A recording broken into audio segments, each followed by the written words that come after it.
పంపించి ఈ గేటు దగ్గర గొడవలు చేయించారు, అపాస్పాలు చేయాలనే ప్రయత్నం చేశారు, అన్యాయంగా ప్రవర్తించేటటువంటి ప్రయత్నం చేశారు. ఇవన్నీ మీడియాలో ప్రసారం చేశారు.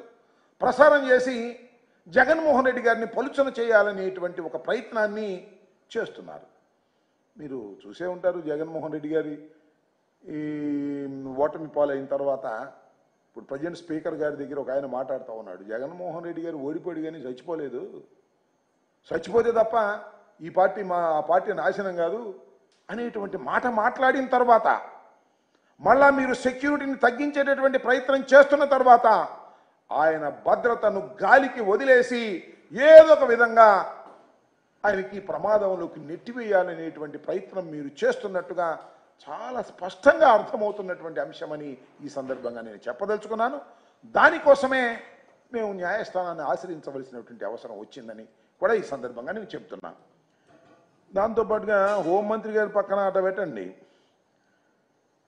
లోకేష్ గారు, నారా లోకేష్ గారు నిన్న ఒక ట్వీట్ చేశాడు. Z+ భద్రత ఉన్నా ఇంకా ఆ అభద్రత ఎందుకు జగన్? Z+ భద్రత ఉన్నా ఇంకా అభద్రత ఎందుకు జగన్?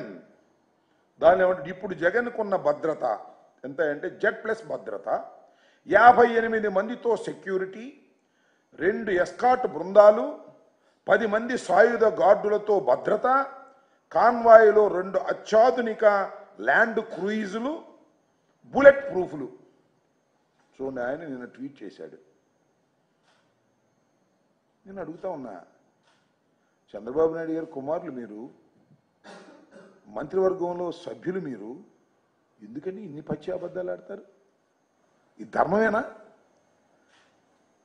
లోకేష్ గారు, మీకు ఇంకా బుర్ర వికసించినట్టుగా అనిపిస్తుంది. నిక్కర్లు వేసుకుని గోలీకాయలు ఆడుకునే పద్ధతుల్లో మీరు మాట్లాడుతున్నారు.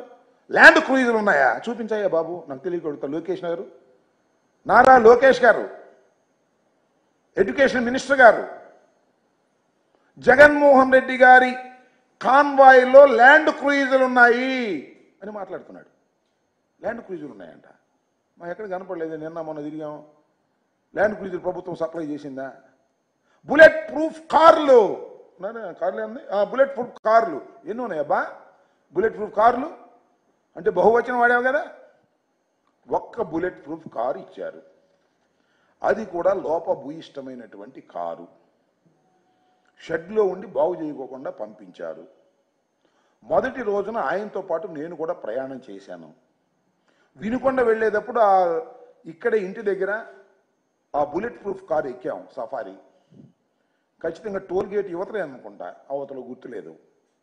వెళ్ళేటప్పటికి లోపల ఏసీ సరిగా రావడం లేదు, పైన వర్షం పడతా ఉంది, అద్దాలన్నిటికీ మంచు పట్టింది, దోవ కనపడటం లేదు, కుయ్ కుయ్యమని వెళ్తా ఉంది, వెళ్ళే పరిస్థితి లేదు.